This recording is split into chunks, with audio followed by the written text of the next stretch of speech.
ಸರ್ವಮಂಗಳ ಮಾಂಗಲ್ಯೆ ಶಿವೆ ಸರ್ವಾರ್ಥ ಸಾಧಿಕೆ ಶರಣೆ ತ್ರಯಾಂಬಿಕೆ ಗೌರಿ ನಾರಾಯಣೆ ನಮೋಸ್ತುತೆ.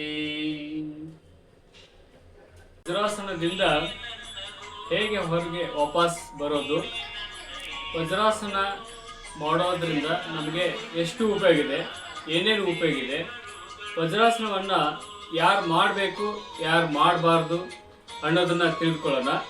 ಅದಕ್ಕಿಂತ ಮುಂಚೆ ನಮ್ಮ SRS ಚಾನಲ್ನ ಸಬ್ಸ್ಕ್ರೈಬ್ ಆಗಿ, ಲೈಕ್ ಮಾಡಿ, ಶೇರ್ ಮಾಡಿ, ಕಾಮೆಂಟ್ ಮಾಡಿ.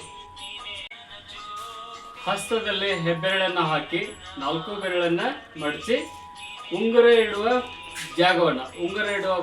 ಭಾಗವನ್ನು ನಾವು ನೆಲದ ಮೇಲೆ ಊರ್ತೀವಿ. ನಮ್ಮ ಶರೀರದ ಉದ್ದಳತೆ ಎಷ್ಟು ಇದೆ ಅಷ್ಟು ದೂರದಲ್ಲಿ ಮುಂದೆ ಊರಿ ನಾವು ಮುಂದೆ 10 ಸೆಕೆಂಡ್, ಮುಂದೆ 20 ಸೆಕೆಂಡು, ಹಿಂದೆ 10 ಸೆಕೆಂಡು, ಈ ರೀತಿಯಾಗಿ 3 ಬಾರಿ ಹಿಂದೆ ಮುಂದೆ ಮಾಡ್ತೀವಿ. ನಂತರ ವಜ್ರಾಸನದಿಂದ ಹೊರಗಡೆ ಬರ್ತೀವಿ. ಹಸ್ತದಲ್ಲಿ ಹೆಬ್ಬೆರಳನ್ನು ಹಾಕಿ 4 ಬೆರಳನ್ನು ಅದರ ಮೇಲೆ ಮಡಚಿ ಉಂಗುರ ಇಡುವ ಈ ಭಾಗವನ್ನು ನಾವು ನೆಲದ ಮೇಲೆ ಊರಬೇಕು.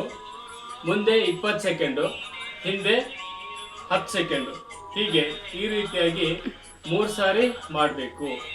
ನಮ್ಮ ಶರೀರದ ಉದ್ದಳತೆ ಎಷ್ಟಿದೆ ಅಷ್ಟು ದೂರದಲ್ಲಿ ಕೈಗಳನ್ನು ಊರಬೇಕು.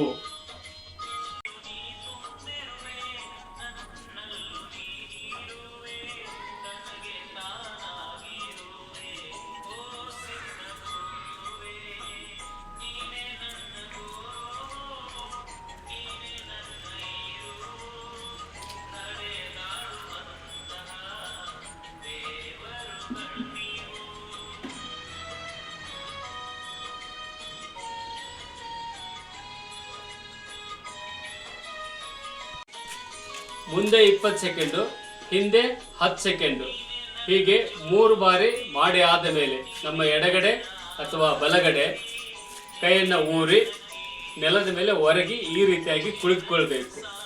ನಂತರ ನಾವು ವಜ್ರಾಸನದಿಂದ ಪೂರ್ತಿಯಾಗಿ ಕಾಲುಗಳನ್ನು ನಿಧಾನವಾಗಿ ಮುಂದೆ ತೆಗೆದುಕೊಂಡು ಬಂದು ಆರಾಮವಾಗಿ ಹಾಯಾಗಿ ಕುಳಿತುಕೊಳ್ಬೋದು.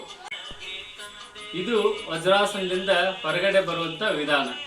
ವಜ್ರಾಸನ ಮಾಡಿದಾಗ 2 ರಿಂದ 5 ನಿಮಿಷ ಮಾಡಿದಾಗ ನಾವು ನಮ್ಮ ಕಾಲುಗಳಲ್ಲಿ ಜೂಮ್ ಹಿಡಿದ ಅನುಭವ ಆಗ್ಬೋದು ಅಥವಾ ಸೂಜಿಯಿಂದ ಸುಚ್ಚಿದಂಥ ಅನುಭವ ಆಗ್ಬೋದು. ಯಾಕಂದರೆ ವಜ್ರಾಸನದಲ್ಲಿ ನಾವು 2 ರಿಂದ 5 ನಿಮಿಷ ಕುಳಿತುಕೊಂಡಾಗ ನಮಗೆ ಈ ಅನುಭವ ಆಗುವುದು ಸಹಜ, ಸ್ವಾಭಾವಿಕ.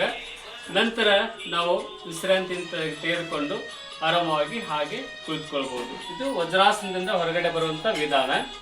ಈಗ ವಜ್ರಾಸನ ಮಾಡೋದ್ರಿಂದ ನಮಗೆ ಏನೇನು ಲಾಭ ಇದೆ, ಎಷ್ಟು ಲಾಭ ಇದೆ ಅನ್ನೋದನ್ನ ತಿಳ್ಕೊಳ್ಳೋಣ.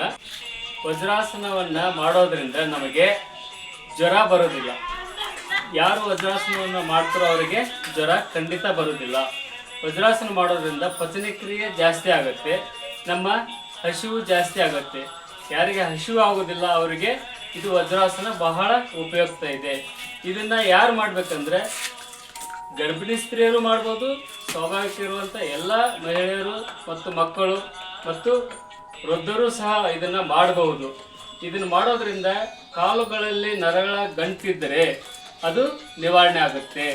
ವಜ್ರಾಸನ ಮಾಡೋದ್ರಿಂದ ಇಷ್ಟೊಂದು ನಮಗೆ ಉಪಯೋಗ ಇದೆ.